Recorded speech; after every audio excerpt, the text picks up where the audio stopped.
Hello everybody. Let's continue our lesson. Rise of New Kingdoms. Dakkan was the region between the river Krishna and Narmada. अभी आपने पहले उसमें north India का पढ़ लिया. अब आपका है दक्कन. दक्कन जगह है कृष्णा और नर्मदा नदी के बीच का. तो अब इसमें कौन कौन सी डायनेस्टी ने रूल किया, जैसे आपने नॉर्थ इंडिया का पढ़ा था ऐसे ही अब हम दक्कन का पढ़ेंगे. तो पहला है राष्ट्रकूटास.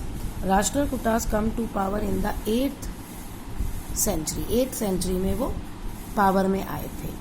डांडी दुर्गा और Danti Varman was the founder of Rashtrakutas kingdom. तो राष्ट्रकूटास किंगडम की जो फाउंडर था, नींव थी, वो डांडी दुर्गा ने रखी थी. The dynasty is famous for great warriors and administrators. तो ये जो डायनेस्टी है ये फेमस थी. योद्धा बहुत अच्छे थे. एडमिनिस्ट्रेशन मतलब अपने किंगडम को अच्छे से चलाना, वो सब भी वो अच्छे से करते थे. और इस डायनेस्टी ने 200 साल तक राज किया. दे dominated the Maharashtra region between 750 AD and 790 AD. तो ये मेन कहाँ पे राज करते थे? महाराष्ट्र पे इनका अधिकार था 750 AD to 970 AD तक. अब माखद या मतलब उसके दोनों नाम है, या मनियाखत जगह का नाम है. मॉडर्न शोलापुर जो है, नियर मॉडर्न शोलापुर महाराष्ट्र में जो है जगह, वो उनकी राजधानी थी. राष्ट्रकाज की गोविंदा, अमोघ वर्षा और कृष्णा 3 जो थे, ये फेमस रूलर थे राष्ट्रकाज के. इन द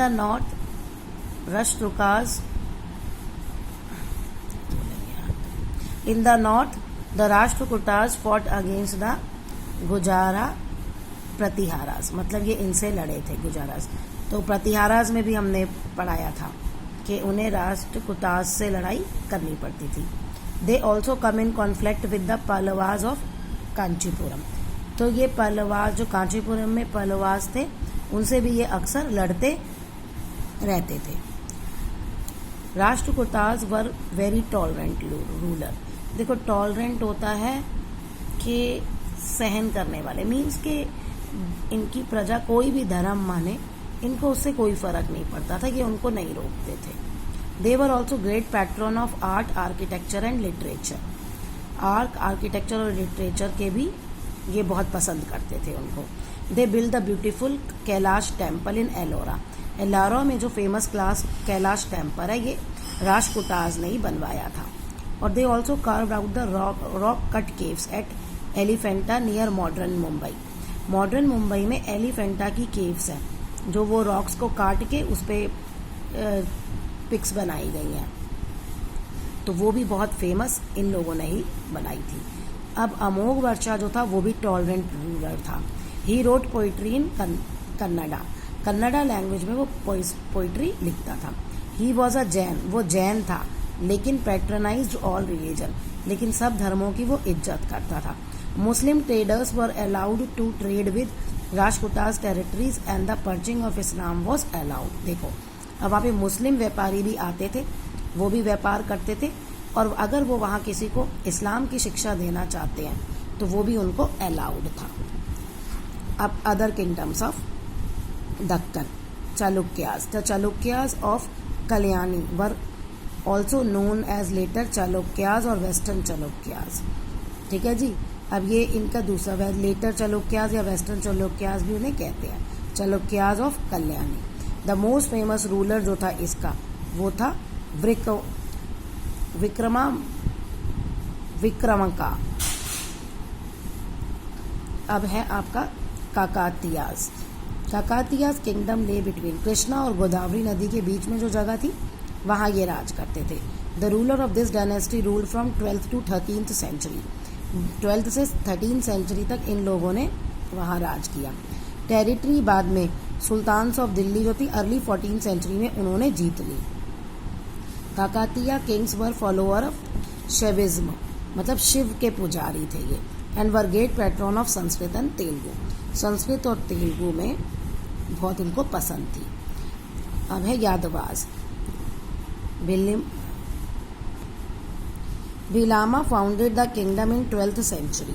अब भिलामा ने ये किंगडम बनवाया था 12 सेंचुरी में, अपना किंगडम जो उसने बनाया। There kingdom comprise the area between Narmada and Godavari reverse, और उसका जो रीजन था जहाँ पे वो राज करता था वो जगह थी नर्मदा और गोदावरी नदी के बीच में।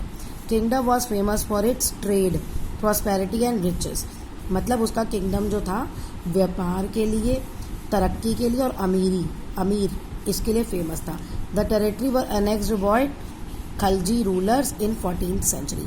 14th सेंचुरी में खलजी रूलर्स ने उसके राज को खत्म कर दिया, यादवास के राज को खत्म कर।